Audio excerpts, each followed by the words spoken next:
Bonjour, I'm Susan Walter. I'm an Australian who's been living in the Loire Valley for over 10 years. Come with me and explore some of the treasures of this fascinating region of France.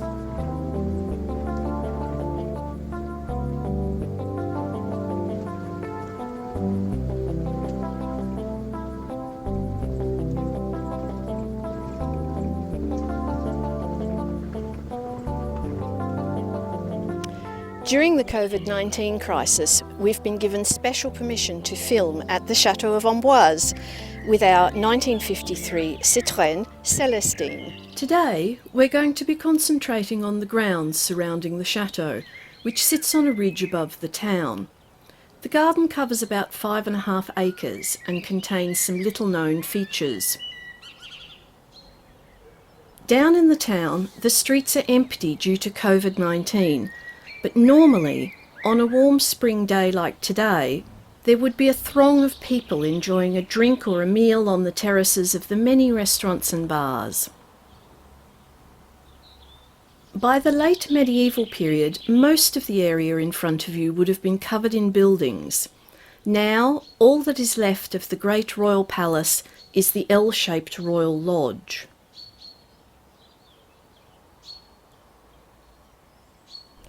From this corner of the grounds of the chateau, you can see Leonardo's residence Clos Lucé across the way. Leonardo da Vinci was invited to France by François I, King of France, and spent the last 3 years of his life here.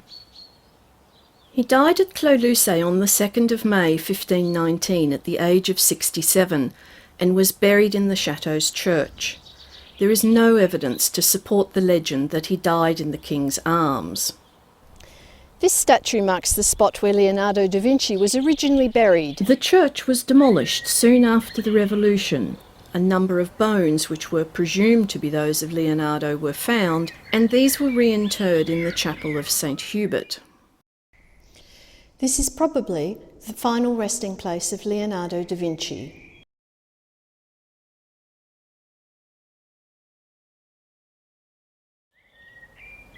On the exterior of St. Hubert's Chapel is a 15th century frieze depicting a hunting scene.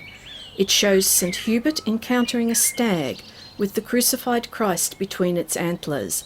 You can see all the detail of St. Hubert's clothing, and peeking out from hiding places or cheekily showing their rear ends are all sorts of animals from wild boar to lizards. Normally, we wouldn't be allowed to drive these paths, so this was a special treat for us we'd like to share.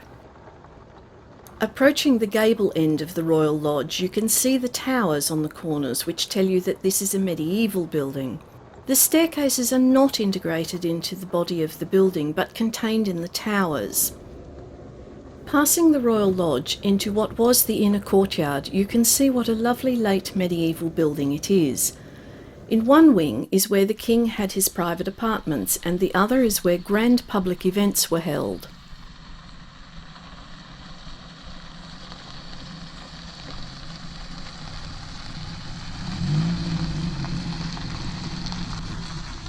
In 1848, the leader of the Algerian independence movement, the widely admired Emir Abdelkader, was brought to the Château of Amboise and placed under house arrest.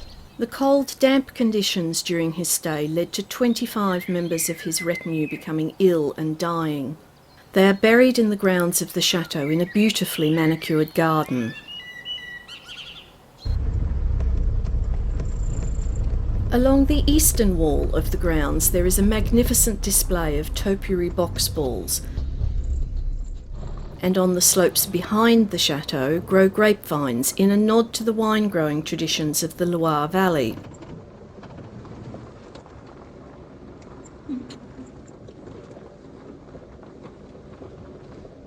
Along the terrace are pollarded linden trees, pruned in that very French style, which keeps the trees a manageable size.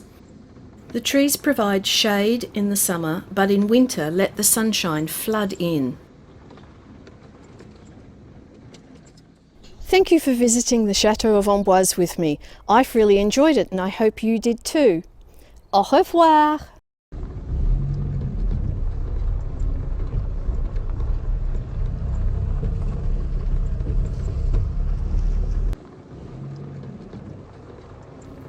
Once again we drive past the medieval royal lodge and say goodbye to the great Leonardo and to all the history we didn't even mention.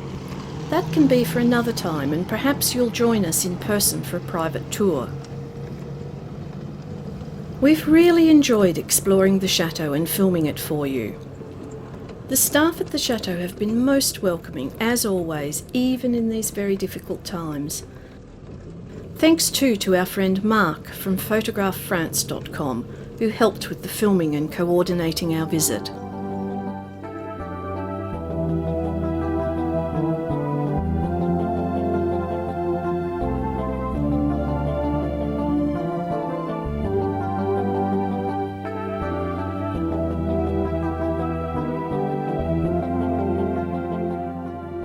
If you would like to learn more about touring the Loire Valley, go to www.tourtheloire.com or subscribe to my YouTube channel or blog via the links in the description.